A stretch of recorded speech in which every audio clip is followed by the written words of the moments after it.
স্বাগত নিউজ 24 সকাল ৯টার বিরতিহীন সংবাদে। সঙ্গে আছি আমি তানজিনা অন্ত। চাকরি ও উন্নত জীবনের প্রলোভন দেখিয়ে বিদেশে নারী পাচার যেন থামছেই না। ভারতে পাচারের অভিযোগে রাজধানীর হাতিরঝিল থানায় আরও 2টি মামলা হয়েছে। পুলিশ জানিয়েছে, এ পর্যন্ত হওয়া মামলাগুলোর বিবরণে পাচারকারী চক্রের অনলাইন তৎপরতার বিষয়টি উঠে এসেছে। টিকটক সহ বিভিন্ন সামাজিক মাধ্যমেই এই চক্রের ফাঁদে পা দিচ্ছে তরুণীরা। এ বিষয়ে অভিভাবকদের আরও সতর্ক হওয়ার উপর গুরুত্ব দিয়েছেন সমাজবিজ্ঞানীরা। বিস্তারিত জানাচ্ছেন মৌ খন্দকার। টিকটকের মাধ্যমে ঢাকার বাসিন্দা এই দুই বান্ধবীর পরিচয় হয় হৃদয় ওরফে টিকটক হৃদয়ের সাথে। পরে হৃদয় তাদের ভারতে চাকরির প্রলোভন দেখায়। করোনার কারণে পরিবারে আর্থিক অনটন থাকায় দুজনই তাতে রাজিও হয়। চলতি বছরের মার্চ মাসে তারা সাতক্ষীরা সীমান্ত দিয়ে ভারতে পাচারের শিকার হন। তাদের একজনকে ভারতের বেঙ্গালুরুতে আটকে রেখে জোরপূর্বক অনৈতিক কাজ করানোর চেষ্টা করে ভদন শোরুম ও তার সঙ্গীরা। আমরা বলি যে আমরা দেশে চলে যাব, তখন আমাদের অনেক মারধর করে। আমাকে, আমার আপুকে আর আমার ভাগ্নিকে তো কেরালায় পাঠিয়ে দিচ্ছে। আমার বান্ধবীকে প্রচুর ধরনের মারধর করে আর কিছু পিকচার তোলে। কিন্তু খারাপ কিছু করে না, কিন্তু পিকচার তোলে, কিছু নোংরা পিকচার তোলে মানে ব্ল্যাকমেল করার জন্য। সম্প্রতি ভারতের বেঙ্গালুরুতে যে তরুণীকে নির্যাতনের ভিডিও ভাইরাল হয়েছে, ওই মেয়েটি এদের দুজনকে পালাতে সহায়তা করে। ভারতে পাচার হয়েছিল আরেক তরুণীও। চেন্নাই থেকে টিকিট কেটে আমরা কলকাতা হয়ে তারপরে যেভাবে ঠিক বর্ডার পার হয়ে গেছিলাম ওইভাবেই আর কি আবার দেশে ফিরি। কলকাতা এসে যখন টাকা শেষ হয় তখন আমরা বাসায় ফোন দিয়ে বলি। এই ভুক্তভোগীরা রাজধানীর হাতিরঝিল থানায় মামলা করেছেন। পুলিশ জানিয়েছে, পাচারের অভিযোগে বাংলাদেশ ও ভারতের পুলিশ এখন পর্যন্ত 25 জনকে গ্রেফতার করেছে। অন্যান্য ভাবে তাদেরকে পাচার করার বিষয়টি যে পরবর্তীতে যুক্ত হয়েছে, এর পরবর্তীতে মামলা হয়েছে। আমরা এই জন্যই এই টিকটকের সঙ্গে সংশ্লিষ্ট যাতে ইয়াং জেনারেশন না হতে পারে, এই জন্য আমরা সর্বত্র নজরদারি অব্যাহত রেখেছি। এদিকে ভুক্তভোগীদের মামলার বিবরণে উঠে আসে, এদের বেশিরভাগই অনলাইনে পাচারকারী চক্রের সাথে পরিচিত হয় এবং তাদের ফাঁদে পা দেয়। এই ব্যাপারে অভিভাবক সহ সবাইকে আরও সচেতন হওয়ার পরামর্শ সমাজবিজ্ঞানীদের। পরিবারকে আমাদের খুবই গুরুত্বপূর্ণ একটি প্রতিষ্ঠান, মূল একক। এখানে পরিবার টিকিয়ে রাখতে হলে ভালোবাসা হচ্ছে মূল বিষয়। আমার এখানে কোঅপারেশন থাকতে হবে, নেগোসিয়েশন থাকতে হবে। মৌ খন্দকার, নিউজ 24, ঢাকা। আমদানি নিষিদ্ধ দেশ ইরানের বিটুমিন আরব আমিরাতের নামে বাংলাদেশে আনল 2 প্রভাবশালী বিটুমিন আমদানিকারক। উচ্চ আদালতের নির্দেশে মামলা হবার পরও সমঝোতার ভিত্তিতে তারা কৌশলে খালাস করেছে প্রায় 11,220 টন বিটুমিন। এ বিষয়ে বিটুমিন আমদানি সংক্রান্ত সরকারের সাম্প্রতিক প্রজ্ঞাপনও মানা হয়নি বলে অভিযোগ রয়েছে। এছাড়া বিটুমিনের মান নিয়েও প্রশ্ন উঠেছে। কর্তৃপক্ষ এ বিষয়ে সদুত্তর দিতে পারছে না। শিপিং এজেন্ট বলছে, মামলার নিষ্পত্তি না হওয়া পর্যন্ত বিটুমিন বিক্রি করতে পারবে না প্রতিষ্ঠানগুলো। বিস্তারিত ডেস্ক রিপোর্টে। গোয়ান ঝু-1 জাহাজটি সংযুক্ত আরব আমিরাতের শারজার হামরিয়া বন্দর থেকে চট্টগ্রাম বন্দরের বহির্নোঙরে পৌঁছে 20 মে। হাইকোর্টের অ্যাডমিরালিটি বিভাগ অভিযোগ শুনে জাহাজটি গত 9 জুন আটক করার নির্দেশ দেন। এরপরই জাহাজটি আটক করে সরকারের নৌ বাণিজ্য দপ্তর। নিউজ 24-এর হাতে আসা জাহাজটির নথি বলছে, সংযুক্ত আরব আমিরাতের বিটুমিন উল্লেখ করে পিএইচপির বে টার্মিনাল অ্যান্ড ডিস্ট্রিবিউশন কোম্পানি এবং মেসার্স ইলিয়াস ব্রাদার্স এই বিপুল পরিমাণ বিটুমিন আমদানি করেছে। জাহাজটির বিল অফ লোডিং এর তথ্য জানান দিচ্ছে, বিটুমিনগুলো শারজার হামরিয়া বন্দর থেকে বিটুমিন নিয়ে এসেছে। কিন্তু অনুসন্ধান এবং নথি বলছে, সংযুক্ত আরব আমিরাত বিটুমিন উৎপাদনকারী দেশ নয়। তারা প্রতিবেশী দেশ ইরান থেকে বিটুমিন আমদানি করে সেখান থেকে রপ্তানি করে বিভিন্ন দেশে। বিভিন্ন মাধ্যম থেকে পাওয়া তথ্য জানান দিচ্ছে, সম্প্রতি 2 আমদানিকারক প্রতিষ্ঠান ইরানের বিটুমিন আমিরাত থেকে বাংলাদেশে এনেছে। অনুসন্ধানের প্রয়োজনে আমিরাতের বিভিন্ন বিটুমিন রপ্তানিকারকদের সাথে যোগাযোগ করা হলে তারাও ইরান থেকে আমদানি হয়ে আসার তথ্যটি দিয়েছেন। তারা এটাও জানান, ইরানের বিটুমিনই আমিরাতের নাম দিয়ে বাংলাদেশে ঢুকছে। একদিকে সরকারি প্রজ্ঞাপন, অন্যদিকে ইরানের বিটুমিন কিভাবে আমিরাতের নামে দেশে আসছে সে বিষয়ে চট্টগ্রাম বন্দর কর্তৃপক্ষের কাছে জানতে যাওয়া। না, এটা আমরা জানবো না, এটা কাস্টমস জানবেন আপনি। মালামালের কাজ হলো কাস্টম। মাল ভিতরে কি আছে যাচাই করা, বাছাই করা, ডিউটি ফিক্সআপ করা, ডিউটি নির্ধারণ করা, এগুলো হলো কাস্টমসকে জানতে হবে, বুঝছেন? এ বিষয়ে চট্টগ্রাম বন্দরের কাস্টমস বিভাগের সাথে কথা বলে কোনো সদুত্তর পাওয়া যায়নি। আমদানি করতে পারবে, কিন্তু আমদানির ক্ষেত্রে এটা একটা একটা গুণগত মান নিশ্চিত করে সার্ভ করার জন্য বাণিজ্য মন্ত্রণালয় আপনার আইটিওতে শর্ত দিয়েছে। তো সুতরাং আমরা ওগুলোর নমুনা তুলে টেস্ট করা হয়, টেস্ট যদি ওকে থাকে তাহলে খালাস হবে। কমিশনারের বক্তব্য অনুযায়ী যোগাযোগ করা হয় ওই কর্মকর্তার সঙ্গেও। এটা তো আমি বলতে পারবো না স্পেসিফিক কিলোমিটার হলে আমি আপনার ডিটেইলস, আর এটা সুলকান সেকশনের কাজ, এটা তো আমি চেটে ক্লিয়ার করি না, ঠিক আছে? এটা করতে হবে আপনার সুলকান সেকশনের সংশ্লিষ্ট সুলকান সেকশনে আপনার জানতে হবে। শিপিং এজেন্টের সাথে কথা বললে তারা জানান আমদানি করা বিটুমিন ভর্তি জাহাজের মামলা চলমান আছে। নিষ্পত্তি না হওয়া পর্যন্ত পণ্য বিক্রি করতে পারবেন না তারা। এদিকে আমদানি করা বিটুমিনের নিম্নমান নিয়ে খোদ সরকারি উদ্বিগ্ন। সরেজমিনে দেখা যায় নিম্নমানের বিটুমিন ব্যবহারের ফলে নির্মাণের 6 মাসেই রাস্তার বেহাল দশা। Desk report, news 24। পরীক্ষামূলকভাবে আজ থেকে শুরু হচ্ছে ফাইজারের টিকা কার্যক্রম। রাজধানীর 3টি কেন্দ্রে ফাইজারের এই টিকা দেয়া হবে। রোববার স্বাস্থ্য অধিদপ্তরের নিয়মিত ভার্চুয়াল স্বাস্থ্য বুলেটিনে এসব কথা বলা হয়। নিরুৎসাহিত করা হয় আসছে ঈদে অতিরিক্ত চাপ নিয়ে মানুষের ঘরে ফেরার বিষয়েও। বাবু কামরুজ্জামানের রিপোর্ট। প্রাথমিকভাবে রাজধানীর 3টি হাসপাতালে টিকা কার্যক্রমের মধ্য দিয়ে সোমবার থেকে শুরু হচ্ছে ফাইজারের টিকা কর্মসূচি, যা চলবে সকাল 9টা থেকে দুপুর 3টা পর্যন্ত।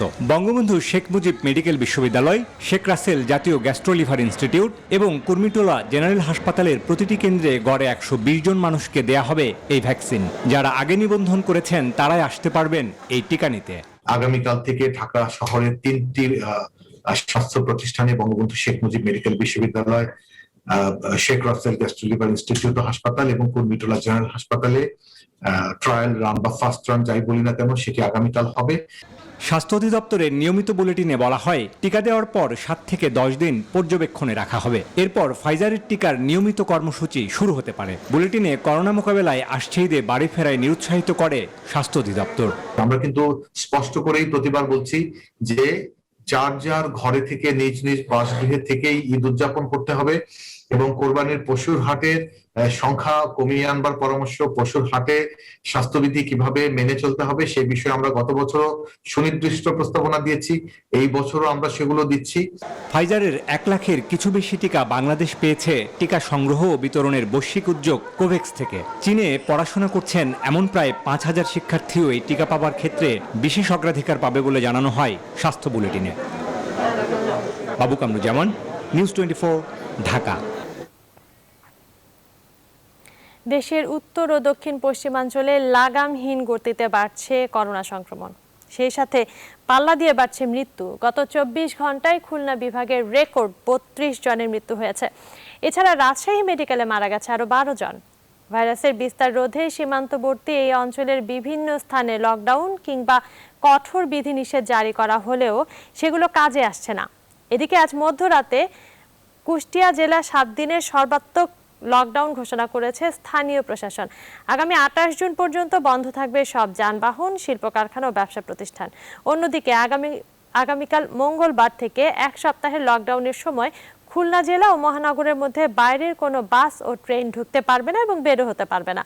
এছাড়া সব ধরনের গণপরিবহন চলাচল ও হাটবাজার বন্ধ থাকবে। রোববার বিকেলে খুলনায় লকডাউনের জন্য জারি করা গণবিজ্ঞপ্তিতে এসব নিষেধাজ্ঞা উল্লেখ করা হয়েছে। এবার করোনা পরিস্থিতি। দেশে গত 24 ঘন্টায় করোনা ভাইরাসের সংক্রমিত 82 জনের মৃত্যু হয়েছে। একদিনে করোনায় মৃত্যুর এই সংখ্যা গত 1.5 মাসের মধ্যে সবচেয়ে বেশি। গত 24 ঘন্টায় করোনা শনাক্ত হয়েছে 3641 জনের। রোববার স্বাস্থ্য অধিদপ্তরের সংবাদ বিজ্ঞপ্তিতে এসব তথ্য জানানো হয়েছে। দেশে এ পর্যন্ত করোনা সংক্রমিত শনাক্ত রোগীর সংখ্যা দাঁড়িয়েছে মোট 8,51,668। মোট মৃত্যু হয়েছে 13,548 জনের। সুস্থ হয়েছেন 7,82,655 জন। গত 24 ঘন্টায় মোট 22,231 জনের নমুনা পরীক্ষা করা হয়। পরীক্ষার বিপরীতে রোগী শনাক্তের হার ছিল 16.38%।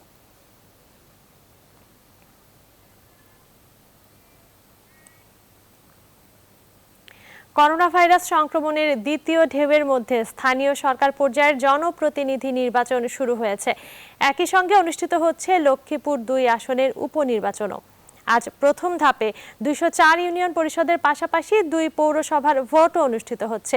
সকাল 8টা থেকে শুরু হয়েছে ভোট গ্রহণ, বিকাল 4টা পর্যন্ত একটানা ভোট চলবে। এর মধ্যে সংসদীয় আসনের উপনির্বাচন এবং 2টি পৌরসভা ও 20 ইউপিতে ইভিএমে ভোট হচ্ছে। দলীয় প্রতীকের এই নির্বাচনে আওয়ামী লীগ, জাতীয় পার্টি, ইসলামী আন্দোলন বাংলাদেশ সহ কয়েকটি দল অংশ নিচ্ছে। বিএনপি অংশ না নেওয়ায় দলটির যারা প্রার্থী হয়েছেন তারা ভোটে লড়ছেন স্বতন্ত্র হিসেবে।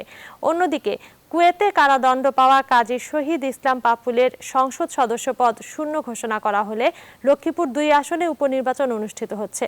এই আসনে আওয়ামী লীগের নূর উদ্দিন চৌধুরী নয়ন এবং জাতীয় পার্টির শেখ মোহাম্মদ ফাইজুল্লাহ শিপন প্রতিদ্বন্দ্বিতা করছেন।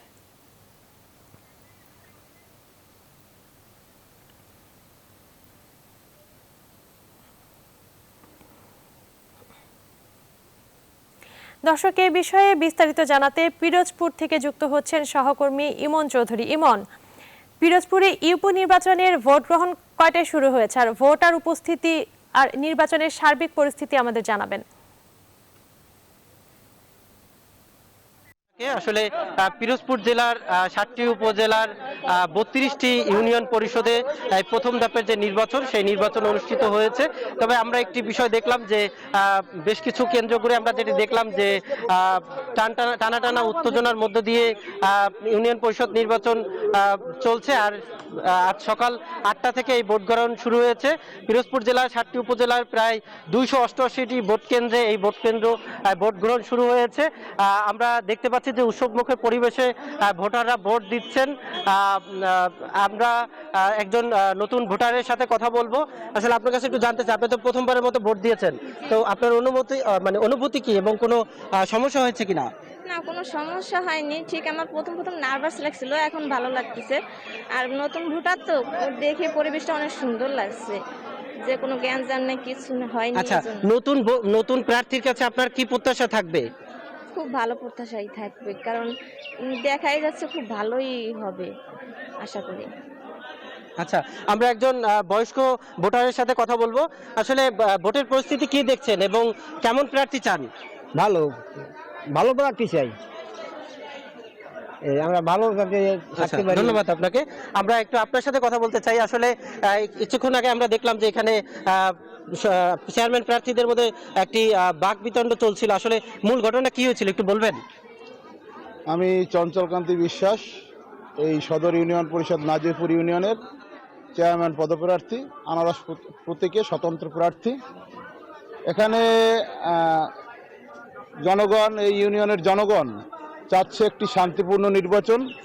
সকল ভোটাররা চাচ্ছে একটি শান্তিপূর্ণ নির্বাচন, যে নির্বাচনের মাধ্যমে তাদের পছন্দের প্রার্থী বের হয়ে আসবে এবং এই অনুন্নত ইউনিয়নকে উন্নয়ন করে সাজানোর জন্য তারা নতুনের আগমন ঘটাতে চাচ্ছে। আমি বিশ্বাস করি যদি ভোট সুষ্ঠু নিরপেক্ষ হয় তাহলে অবশ্যই আমি জয়লাভ করব। ধন্যবাদ আপনাকে। দর্শক শুনছিলেন, আসলে এই যে ইউনিয়ন পরিষদ নির্বাচন এটি সরাসরি একদম গ্রাম পর্যায়ের নির্বাচন, সেহেতু গ্রামবাসী মানুষের কাছে এই নির্বাচন খুবই গুরুত্বপূর্ণ। আমরা দেখতে পাচ্ছি যে খুব টানা উত্তেজনার মধ্যে দিয়েই এই নির্বাচন অনুষ্ঠিত হয়েছে। তো এই ছিল আমার কাছে সর্বশেষ। ফিরছি স্টুডিওতে। ধন্যবাদ ইমন। এবার বরিশাল থেকে যুক্ত হচ্ছেন সহকর্মী রাহাত খান। রাহাত, বরিশালের যে কেন্দ্রে আপনি রয়েছেন সেখানে ভোটার উপস্থিতি কেমন আর নিরাপত্তা ব্যবস্থা কেমন সেখানে?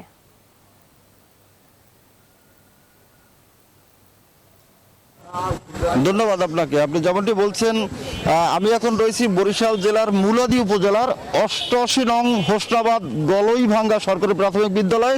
ভোট শুরু কিছুক্ষণ আগেই আমি এখানে এসেছি এবং এসে দেখেছি যে ভোটারদের যে লাইন আস্তে আস্তে দীর্ঘ হচ্ছে এবং নারী পুরুষ সব বয়সের মানুষরা এসে ভোট দিচ্ছে। এই কেন্দ্রটিতে ভোট হচ্ছে ইভিএমে অর্থাৎ ইলেকট্রনিক ভোটিং মেশিনে। তবে নারী এবং বয়স্ক পুরুষদের আঙ্গুল ম্যাচিংয়ে একটু সমস্যা হচ্ছে। যাদের ম্যাচিং হচ্ছে না তাদেরকে বলা হচ্ছে দুপুরের পর আসতে।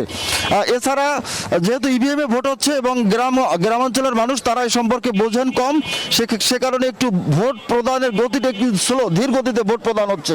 আমরা সার্বিক আরেকটি প্রশ্ন করেছেন যে আইন শৃঙ্খলা পরিস্থিতি আমরা যতটুকু দেখেছি যে এখানকার যে আইন শৃঙ্খলা পরিস্থিতি অনেক ভালো এবং যারা দায়িত্বে নিয়োজিত রয়েছেন এই কেন্দ্রে তারা কোনো বহিরাগত বা ভোটারের বাইরে কাউকে কেন্দ্রে ঢুকতে দিচ্ছেন না। সুতরাং এখন পর্যন্ত বলা যায় যে সুষ্ঠু সুন্দর পরিবেশে ভোট চলছে। আমরা একটু কথা বলবো এই কেন্দ্রের যিনি প্রিজাইডিং কর্মকর্তা, আপনার নামটা বলে কি অবস্থায় ভোট চলছে বলুন। আমার নাম গোলাম মোস্তফা, আমি এই উপজেলারই যুব উন্নয়ন অফিসার, এই কেন্দ্রের প্রিজাইডিং অফিসার হিসাবে ভোট চলছে সেটা বলুন। এই কেন্দ্রে আমার দেখা মতে এবং সকাল থেকে 8টা বাজে আমরা শুরু করেছি। ইভিএমে প্রথম এখানকার মানুষ ভোট দিচ্ছে, তাদের যথেষ্ট উৎসাহ উদ্দীপনার সাথে তাদের ভোট গ্রহণ চলছে। দেখলাম যে ভোট প্রদানের গতি স্লো, এতে কি নির্ধারিত সময় ভোট দেওয়া সম্ভব? ইনশাল্লাহ, ইনশাল্লাহ গতি ছিল, ওটা মেশিনের গতি ছিল না। এরা আগে অভ্যস্ত না দেখে একটু হয়তো সাময়িক সমস্যা হতে পারে। আঙ্গুল ম্যাচিং হচ্ছে না তাদেরকেও আমি কেউ ভোট না দিয়ে যাবে না, তারাও একটু ওয়েট করার পরে আবার তাদের ভোটটা নিয়ে নেবে। স্বতন্ত্র প্রার্থীরা বলছে যারা ক্ষমতাসীন প্রার্থী তারা একটু প্রভাব বিস্তার করতে পারে, কেউর কোনো প্রভাব বিস্তার নাই। আইন শৃঙ্খলা পরিস্থিতি এখানকার ইনশাল্লাহ খুবই ভালো। ধন্যবাদ। আমরা একটু ভোটারদের সাথে কথা বলার চেষ্টা করব। কথা বলছিলাম এখানকার প্রিজাইডিং কর্মকর্তার সাথে, কথা বলবো ভোটারদের সাথে। চাচা একটু যদি বলেন যে ভোট দিবেন, নিজের পছন্দের প্রার্থীকে ভোট দেওয়ার পরিবেশ আছে কিনা? নিজের পছন্দ মতো নিতে ভোট দিবে বলেন। আমি নিজে অসুখ লোক, পরিবেশ আছে এখন পর্যন্ত দেখা যাচ্ছে ভোট দেওয়ার মতো পরিবেশ আছে, পরবর্তীতে কি হয় সেটা বলা যাচ্ছে না।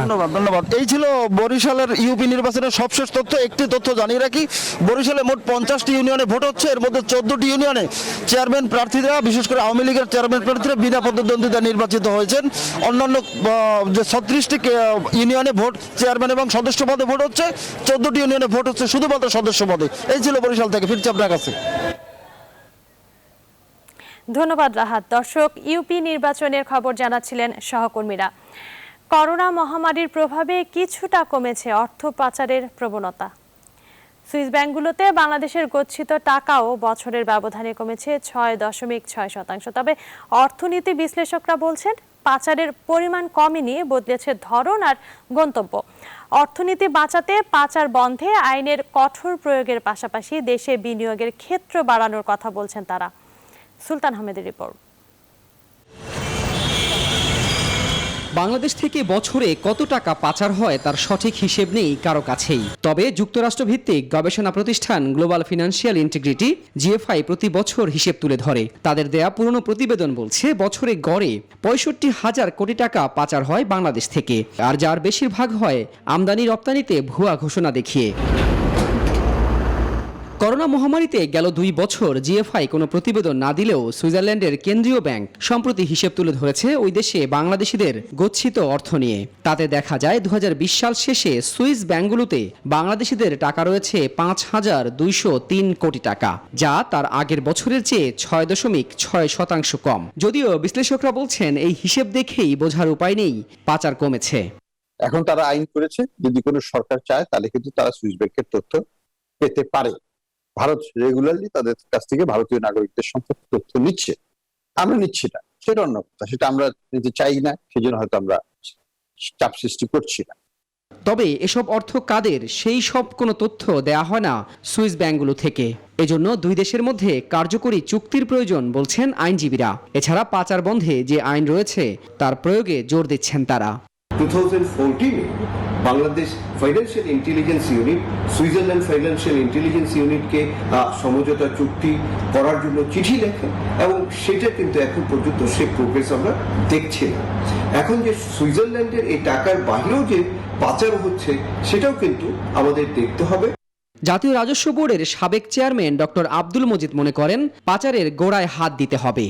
টাকা ফেরত আনার প্রচেষ্টা চাইতে কিভাবে এই সমাজে এই অর্থনীতিতে বৈষম্য সৃষ্টির মাধ্যমে নানান উপায় ফন্দি ফিকিরির মাধ্যমে অবৈধ অর্থ উপার্জনের সুযোগ আছে এবং সেই অবৈধ অর্থ নিয়ে ঘোরাফেরা করা যায়, সেই পথ পন্থাগুলোকে বন্ধ করতে হবে।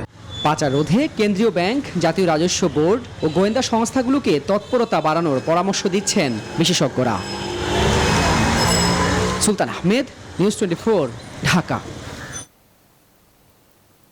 এবারে আন্তর্জাতিক। মেক্সিকোর মার্কিন সীমান্ত শহর রেনোসার বিভিন্ন অংশে বন্দুকধারীর গুলিতে অন্তত 18 জনের মৃত্যু হয়েছে। রোববার দেশটির নিরাপত্তা বাহিনী জানিয়েছে কয়েকজন বন্দুকধারীর একটি গ্রুপ কয়েকটি গাড়িতে করে এসে এসব হামলা চালায়। এই ঘটনায় জড়িত সন্দেহে একজনকে আটক এবং 3টি ট্রাক জব্দ করা হয়েছে। রেনোসা শহরের নিয়ন্ত্রণ নিয়ে স্থানীয় কয়েকটি মাদক চোরা কারবারি চক্র গেল কয়েক বছর ধরে লড়াই করে আসছে। তবে এই হামলার উদ্দেশ্য এবং কারা এই হামলা চালিয়েছে তা এখনো জানা যায়নি। এখন এই পর্যন্তই। সাথে থাকার জন্য ধন্যবাদ।